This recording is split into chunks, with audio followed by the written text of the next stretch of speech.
గురుగారు, కనకదార స్తవం మహాలక్ష్మి స్తోత్రాలలో ఎంతో ప్రత్యేకమైనది. ఈ స్తోత్రం ఆవిర్భావం ఎలా జరిగింది?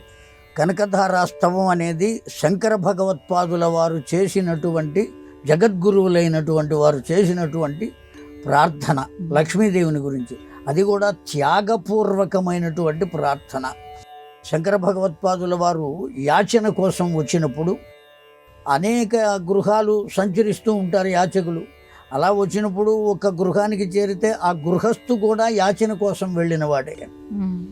ఆ సమయంలో వచ్చాడు ఆయన. వచ్చి భవతి భిక్షాందేహి అంటే వెయ్యడానికి ఏది లేకపోతే ఇల్లంతా వెతికితే ఇంట్లో ఒక మూల ఎండిపోయిన విసిరికాయ ఒకటి కనబడింది. ఆ విసిరికాయనే ఆవిడ తలుపు ఓరగా తీసి చెయ్యి మాత్రమే బయటకు పెట్టి అలా ఆ పిల్లవాడి చేతిలో వేస్తే దాన్ని చూచిన శంకర భగవత్పాదుల వారు ఎంత దయనీయమైన స్థితిలో ఉన్నారు కదా అని వారికి సంపద కలగటం కోసం, తన కోసం కాకుండా ప్రార్థించారు లక్ష్మీదేవిని. ప్రార్థిస్తే లక్ష్మీదేవి ఏమని చెప్పిందంటే, వారికి నేను సంపద ఇచ్చే అవకాశం లేదు.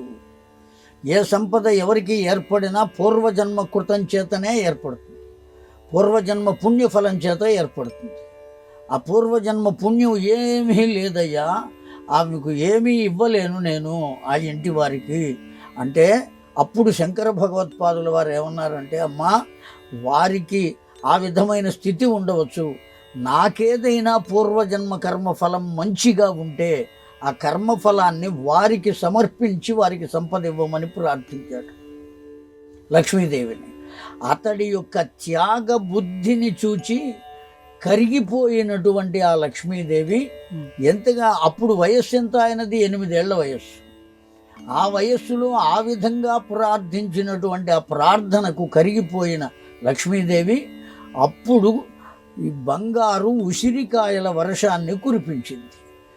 ఏ స్తోత్రం ద్వారా ఆ వర్షం కురిసిందో ఆ స్తోత్రాన్ని మనం కూడా పాఠం చేస్తే మనకు కూడా ఆ విధంగా ధనం వస్తుంది అనేటువంటి భావన చేత పెద్దలు ఋషులు చెప్పగా ఆ శంకర భగవత్పాదుల వారు చేసిన ప్రార్థననే కనకధారాస్తవం అనే పేరుతో మనం కూడా ప్రార్థిస్తున్నాం. అలా ఆవిర్భవించింది కనకధారాస్తవం, జగద్గురువులైన శంకర భగవత్పాదుల వారి ద్వారా వచ్చినటువంటి.